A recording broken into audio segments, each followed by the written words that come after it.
Hello, and welcome to uPhilosopher. Today, we're going to return a little bit to politics, for better or for worse. And I suppose if I seem a little bit more haggard than usual, it's because I've been doing some more research on Twitter and on how our politicians interact with it. So that's actually the conversation I'd like to have today, is about the question of how politicians should engage with Twitter. Obviously, since the president-elect, Mr. Donald Trump, is a huge user of Twitter, there's now a real question in terms of whether or not politicians should use it, and if so, if it's okay that they do, how should they use it? And there's a fair number of arguments that can go any which way on it. For one, simply the question of whether or not they should use it isn't even just a matter of, oh, well, is it below politicians to be using Twitter, but do they have a responsibility to use it since it's such a huge medium by which to contact other people? So one criticism that I've heard, and again, specifically kind of relating to President-elect Trump, is the idea of, oh, I'm not really very comfortable with the president or the president-elect himself using Twitter. That's an unpresidential way to communicate with other people. And I'm not 100% convinced that just kind of as a broad brush that the president shouldn't do so. Obviously, presidents before, so President Obama used Twitter as well. And that particular criticism isn't then particular to Donald Trump himself, but just to the idea of maybe the presidential level being one that's above a kind of conversational layman's use of social media. I think the response ends up being something along the lines of, well, I'm sure there's people who felt that way maybe about Franklin Delano Roosevelt speaking on the radio as often as he did. And this idea of kind of fireside chats with the public, that there were probably some people who felt that that was not particularly presidential. Now, I'm just taking a shot in the dark here. Everyone might have just been a huge fan of it. But if I know people in general, there are probably those who they weren't used to it, and there were specific ways that they expected the president to communicate, and that this was kind of a new, maybe too free, didn't really involve, the kind of taking the time to write down a speech kind of a thing. In the same way, it just seems too unconventional or maybe too comfortable. So I think one reply is that, well, maybe we're just not all that comfortable with the idea of the president doing that, and it's just going to become a new thing. And in fact, someone might argue that there's a moral imperative that the president-elect or that the president should do so, or that at least that she or he should have people who are doing it for them with some regularity, because the populace should kind of know what's going on. Right. And so, in other words, that there is either the president or someone on the president's team who, with some regularity, is kind of keeping the public that uses that as a main means of communication abreast of what's happening kind of in the world. So the kind of, I think, broad criticism of whether or not politicians should use it at all doesn't get much traction in light of the fact that, well, there's a whole lot of people that use Twitter, and there's a whole lot of people who use social media. And if it's a means by which to communicate what's happening in the world and what's going on to people, well, that's good. I mean, we want to encourage that kind of transparency. It seems to me that one of the bigger tensions that we're engaged in right now is particularly since, I mean, if you look up, and this was clearly a mistake on my part, if you look up Donald Trump and Twitter on Google, I mean, it just blows up. And there's a lot of negative that's being said about it and some positive that's being said about it. But what really seems fairly obvious is that Mr. Trump was using Twitter initially as a campaign device, as a means by which to motivate people, get people to rallies, get people involved, share his information, but largely as a means by which to kind of help motivate a political machine that he was building. Well, having now won the election, it seems that maybe part of the difficulty is maybe that switch seems more difficult to make from campaign device to devise for informing the public as a whole of what's going on and what's on the mind of the President of the United States. Because we do seem to have, and I'm not sure if this is necessarily the right thing, but we do seem to have some comfortability with the idea that during campaigns, you're allowed to take your gloves off a bit more than maybe when you're actually in office. You're allowed to say some more heated things. You're allowed to be maybe a bit ruder. You're allowed to be more on the attack. But once you are president or once you're in office, you've won. And so now you have a different kind of responsibility. And, well, in fact, now you actually have a responsibility. And whereas you didn't really have that responsibility before. And so there is this kind of issue of, well, what switches when you move from being in a campaign to actually being in office? And we don't seem to have made a fairly clear switch in terms of Mr. Trump, at least in his tweeting. There, you will still see with regularity, if you look at Mr. Trump's Twitter, a lot of messages about come to this rally, right, or come see me here at. And again, that may not necessarily be a bad thing, but it certainly does seem to kind of fit into a campaign mode way of thinking, as if the election is still going on. And arguably, well, perhaps to some people it still is by virtue of electoral college or recounts or issues of like CIA investigation, which is probably something we should talk about too. But just to kind of look at maybe some recent tweets, we get stuff like this. So about 23 or so hours ago, we got from Mr. Trump, the final Wisconsin vote is in, and guess what? We just picked up an additional 131 votes. The Dems and Green Party can now rest. Scam! Exclamation point. Another recent tweet was, can you imagine if the election results were the opposite and we tried to play the Russia/CIA card? It would be called a conspiracy theory! Exclamation point. And so these two particular tweets called out to me because of their kind of content in terms of still sounding a little bit like a campaign trail. The idea that there's an us versus them mentality still seems to be something of a strand in the tweets themselves, right?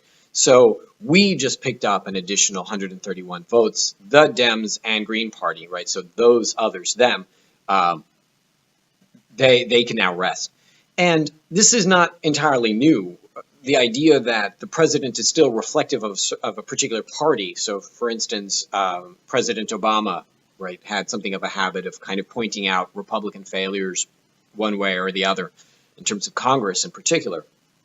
It is interesting to note, though, this idea of scam! Exclamation point, kind of embedded in a tweet. And tweets are so short, and even though Mr. Trump tweets a lot, that's a huge kind of statement for a very small word, scam! Exclamation point. And I'm not even entirely 100% sure what Mr. Trump means when he says that. I assume that he means that the recount attempt itself was something of a scam.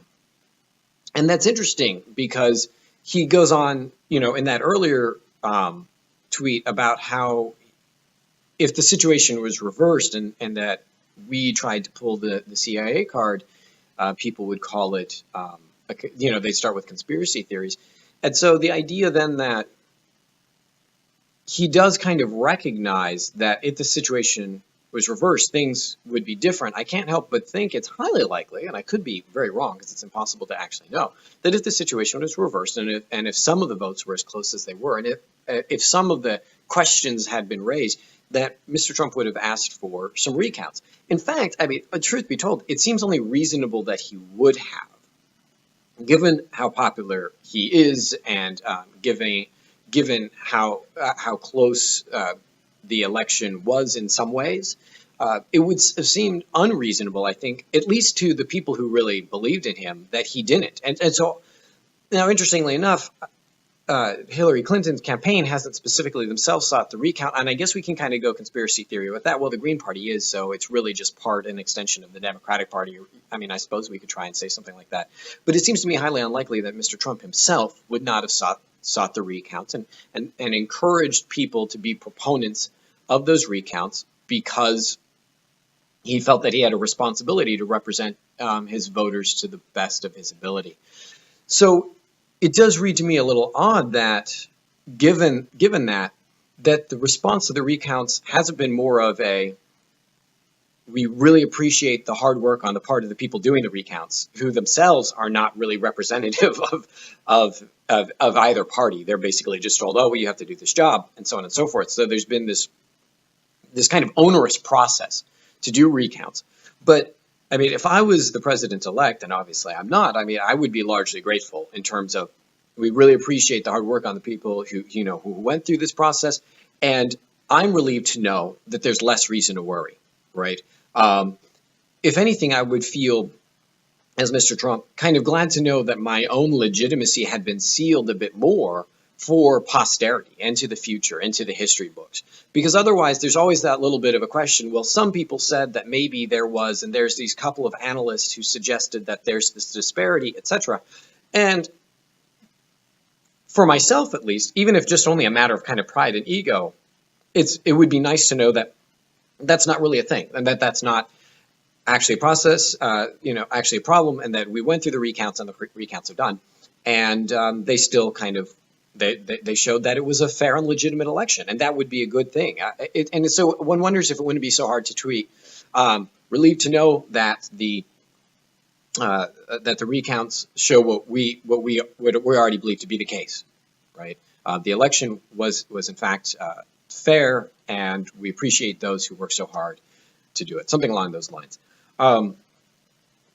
But then the realization becomes that in some of this tweeting, what we're seeing is a very, very much kind of an us versus them mentality, right? If we tried to play the Russia CIA card, and one realizes, well, there's this concern then that we're kind of thinking about it in terms of kind of football teams.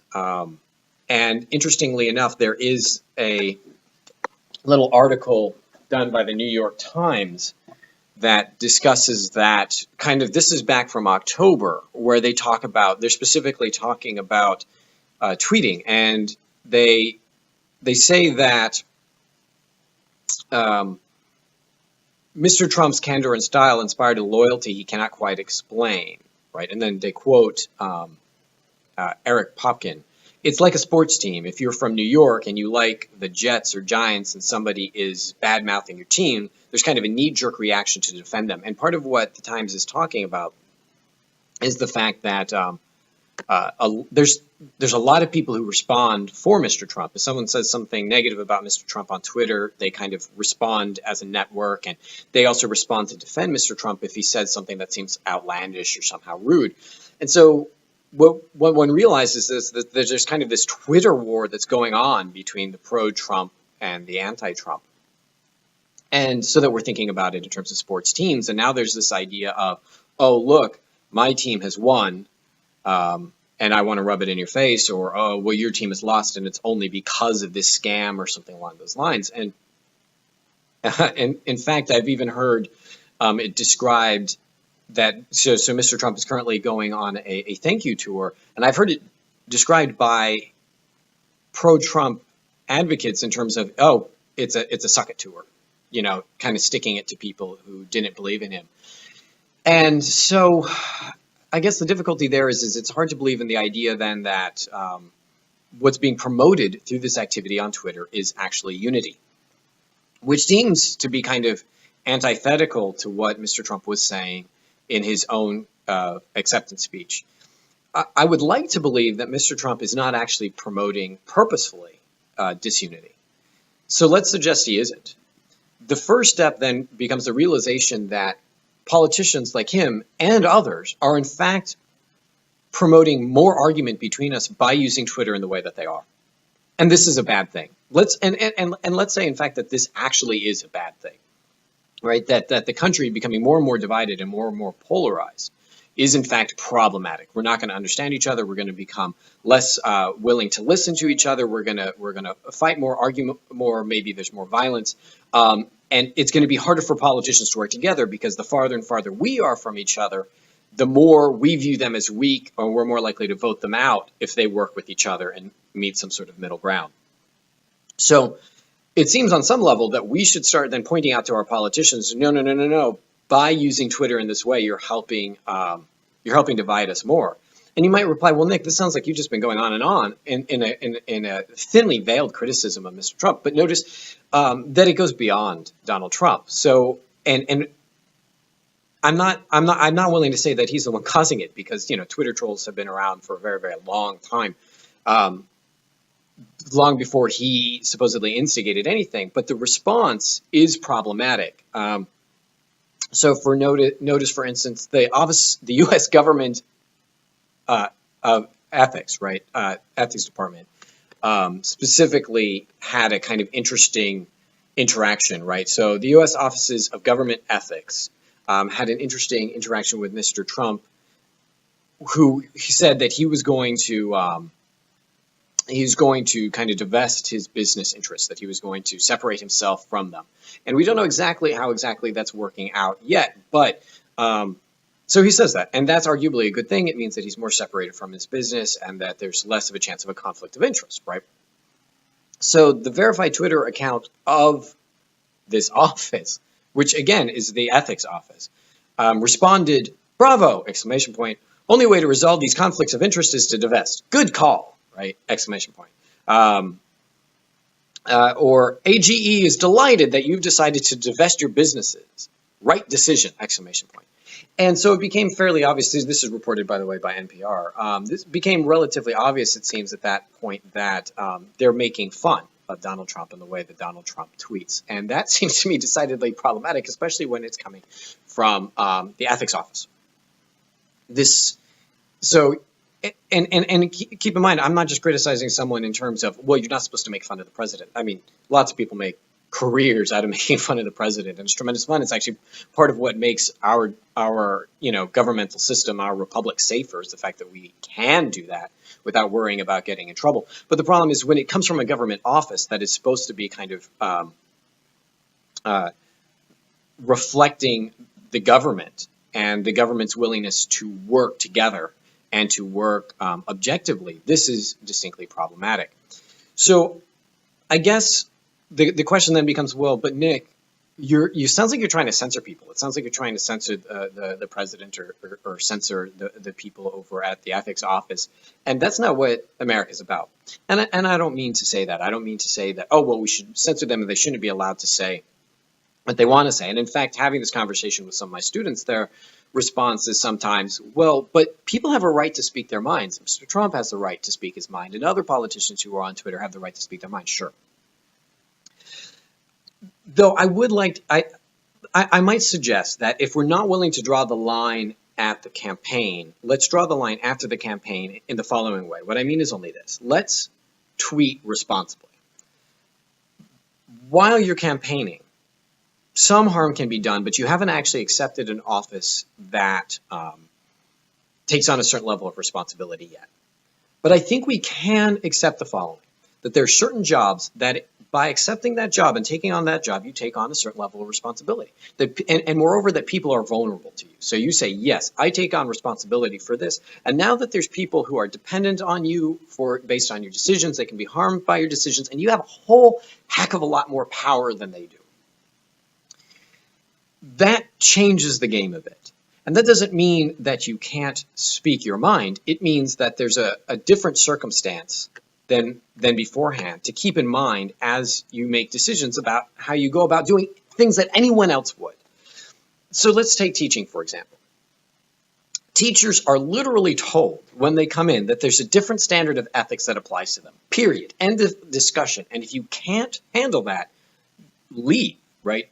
So whilst most people on average can post, for example, themselves drinking at some sort of event, a wedding or something, teachers have to be much more careful about that. They really can't have like pictures of themselves on Facebook with like a red Solo cup right? They can't do that because if parents see that, and this assumes that the students aren't friends with them on Facebook, but if parents who are maybe friends with them on Facebook, or someone sees that all of a sudden that it gets out to the students that this is how the teacher acts, and there's this idea that, well, and we can have a whole different conversation about that, but teachers have a responsibility kind of not to act that way, right? So teachers can't like happily walk into just strip clubs, right? Or into pornography shops or something like that, because there's this idea that, well, okay, whilst, the average person can and may be frowned upon in some sense, that teachers have a higher level of responsibility. Now, we might push that and say, well, but that's unfair to the teachers, Nick. They should be able to, if they're adults, they should be able to drink and take pictures of themselves drinking as they want.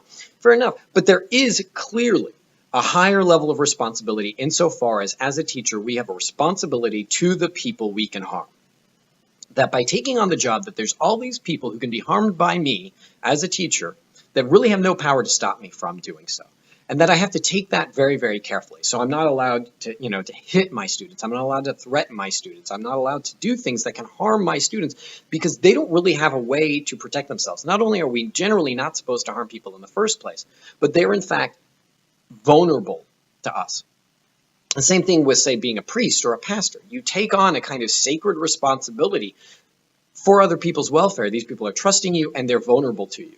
And I'd like to suggest that being a politician, president, but any representative, that this ends up being the case. That by being a politician, you have accepted the responsibility, not just for the people who voted for you, but in fact for everyone that's being represented by your office. That all of these people can be harmed, and they're dependent on you to be an ethical, caring, invested person in their welfare.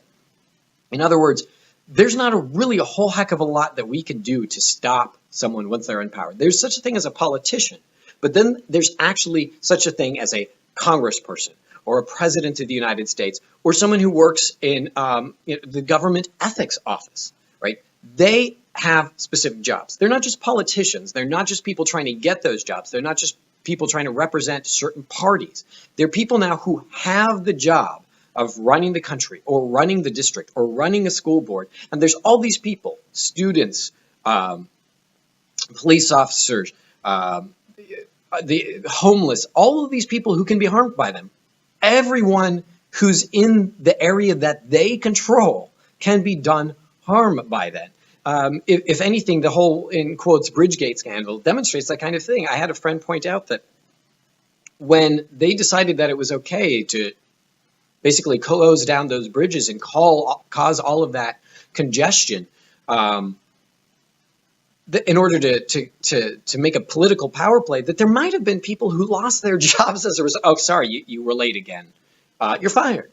That there's these people who are vulnerable, and we often don't think about that because we get, oh, well, that's, we get upset because we find out about something like this Bridgegate issue, and we go, oh, well, that's like bad politics. But it's not just bad politics, it's bad governance. So we're talking about the people who govern and the people who have a responsibility to us, even if we didn't vote for them. So I'd like to start a movement, and I'd like to call it #TweetResponsibly, #TweetResponsibly, right? That when our politicians, whether it's the President of the United States or a governor or the Office of Ethics, when they do something that's maybe not particularly wise in terms of the way that they're interacting on Twitter in a way that really could harm other people, that we should en masse just reply #tweet responsibly, or if you want to be polite, #please tweet responsibly, in order to encourage them to remember that their tweets are not just ways of communicating with people. They're not just ways of moving your voters anymore, that they're actually ways of like changing policy. Mr. Trump, I think, in what was probably a relatively innocent tweet, said when the president of Taiwan called him, he tweeted out, "The president of Taiwan called me today to wish me congratulations on winning the presidency. Thank you!" Exclamation point. And that seems polite. That seems excited. In a lot of ways, it's a charming tweet. But at the same time, one has to wonder, is it a responsible tweet? Now, I don't know how purposeful that was or not, because I assume that a lot of people called Mr. Trump, and he did not tweet about every single one of them who called him and congratulated him and thanked him, which would have been an awesome thing to do. And now that I think about it, probably not that hard. I mean, it'd be kind of like sending out thank you cards for Christmas cards or something. But either which way, the point being is, unless we want to read it as some sort of insidious, planned conspiracy to really annoy China, the result was a pretty innocent and friendly tweet resulting in really upsetting one of the most powerful countries in the world. Now, it seems like there's a high chance that nothing will really come from it. But then on the other hand, it seems like some stuff kind of is coming from it, at least now that Mr. Trump is kind of having to protect that and he's having to defend that tweet. And in so doing, he's pushing back harder against China. And China might start deciding at some point in time to start pushing back. Well, anyways, that being said, if you are someone in this kind of powerful position, your tweets really impact other people. Your tweets can create jobs. Your tweets can cause the stock in a company to go down. I mean, the President of the United States can literally tweet out something like, I love, and then Phil, I don't know, I love red Solo cups. And then all of a sudden, red Solo cups, their stock goes up. But people can also lose their jobs. Arguably, with the Taiwan issue, you could, I guess, cause a war, right? And perhaps our school board members and our governors, people who manage districts and so on and so forth don't have quite that much power, but they still do have a lot of power and a lot of impact. So I'd like to ask them to tweet responsibly, to make sure that each and every tweet that we send out is one that's not going to do people harm, that in fact is going to help promote unity, bring out more transparency and more information to the world and the people that they impact. So thank you for your time, and I hope you have a great week.